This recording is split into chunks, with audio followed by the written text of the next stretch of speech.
حضور صلی اللہ علیہ وسلم اور جادوگرنی کا واقعہ۔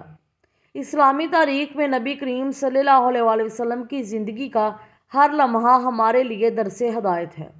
اللہ تعالیٰ نے اپنے محبوب کو دشمنوں، منافقوں اور جادوگر لوگوں کی شرارتوں سے محفوظ رکھا اور انہیں دنیا و آخرت کے لیے کامل نمونہ بنایا۔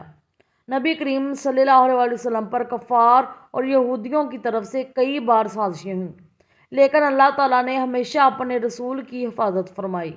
انہی واقعات میں ایک مشہور واقعہ جادوگرنی کا بھی ہے، جو ایمان والوں کے لیے عبرت اور نصیحت کا ذریعہ ہے۔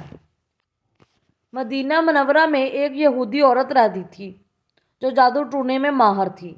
وہ اسلام اور نبی کریم صلی اللہ علیہ وسلم سے سخت عداوت رکھتی تھی۔ اس کے دل میں کینہ اور نفرت بھری ہوئی تھی۔ ایک دن اس نے ارادہ کیا کہ جادو کے ذریعے حضور صلی اللہ علیہ وسلم کو نقصان پہنچائے گی۔ اس نے کھانے میں زہر ملایا اور ایک موقع پر وہ کھانا آپ صلی اللہ علیہ وسلم کی خدمت میں پیش کیا۔ روایت میں آتا ہے کہ اس عورت نے گوشت کے ٹکڑوں میں زہر ملایا اور خیال کیا کہ جب رسول اللہ صلی اللہ علیہ وسلم اسے کھائیں گے تو فوراً متاثر ہوں گے اور نعوذ باللہ جان سے جائیں گے، لیکن اللہ تعالیٰ نے اپنے پیارے نبی کو اس کے شر سے محفوظ رکھا۔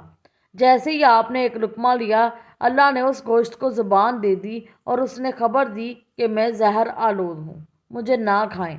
آپ صلی اللہ علیہ وسلم نے فوراً لقمہ منہ سے نکال دیا اور صحابہ کرام کو بھی منع کر دیا کہ وہ آگے نہ کھائیں، لیکن بعض صحابہ نے کھا لیا تھا، جن میں ایک صحابی زہر سے متاثر ہو کر شہید بھی ہو گئے۔ اس عورت کو جب گرفتار کر کے آپ صلی اللہ علیہ وسلم کے سامنے لایا گیا تو آپ نے اسے پوچھا کہ ایسا کیوں کیا؟ اس نے جواب دیا کہ میں یہ دیکھنا چاہتی تھی کہ اگر آپ واقعی نبی ہیں تو اللہ آپ کو بچا لے گا، اگر آپ نبی نہیں ہیں تو لوگ آپ سے چھٹکارا پائیں گے۔ یہ سن کر صحابہ کرام رضی اللہ تعالیٰ عنہ سخت ناراض ہوئے اور چاہتے تھے کہ فوراً اسے سزا دی جائے، لیکن نبی کریم صلی اللہ علیہ وسلم نے حیرت انگیز عفو درگزر کا مظاہرہ کرتے ہوئے فرمایا، میں نے اسے معاف کر دیا۔ یہ آپ کے عظیم الشان رحمت اور حلم کی نشانی تھی۔ البتہ جس صحابی کی شہادت واقع ہوئی تھی، ان کے اہل خانہ نے اس عورت سے قصاص لینے کا مطالبہ کیا۔ اسلامی قانون کے مطابق ولی دم کو یہ حق حاصل ہے، چنانچہ اسے قصاص میں سزا دی گئی۔ اس واقعے سے ہمیں کئی بڑی تعلیمات ملتی ہیں۔ پہلی بات یہ ہے کہ اللہ تعالیٰ نے اپنے محبوب صلی اللہ علیہ وسلم کو ہر شر سے محفوظ رکھا۔ کوئی جادو، کوئی زہر، کوئی سازش آپ کو نقصان نہیں پہنچا سکتی تھی، کیونکہ اللہ آپ کے محافظ تھے۔ دوسری بات یہ کہ نبی کریم صلی اللہ علیہ وسلم کی عفو درگزر کی صفت ہے۔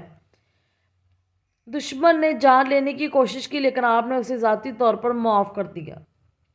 تیسری تعلیم یہ ہے کہ اسلام میں عدل اور انصاف کا اصول سب کے لیے برابر ہے۔ اگر کسی کا حق مارا جائے یا کسی کو نقصان پہنچایا جائے تو متاثرہ فریق کو قصاص کا حق حاصل ہے۔ یہ واقعہ ایمان والوں کو یہ بھی سکھاتا ہے کہ جادو اور زہر جیسے شیطانی ہتھ کنڈے بھی اللہ کے اذن کے بغیر کچھ نہیں کر سکتے۔ قرآن میں بھی اللہ تعالیٰ نے فرمایا ہے کہ جادوگر کبھی کامیاب نہیں ہوتا، جہاں بھی وہ جائے۔ یوں حضور صلی اللہ علیہ وسلم کی ذات مبارکہ نہ صرف دشمنوں کی سازشوں سے محفوظ رہی، بلکہ ہر موقع پر امت کو عدل، معافی اور توکل علی اللہ کا سبق دیا۔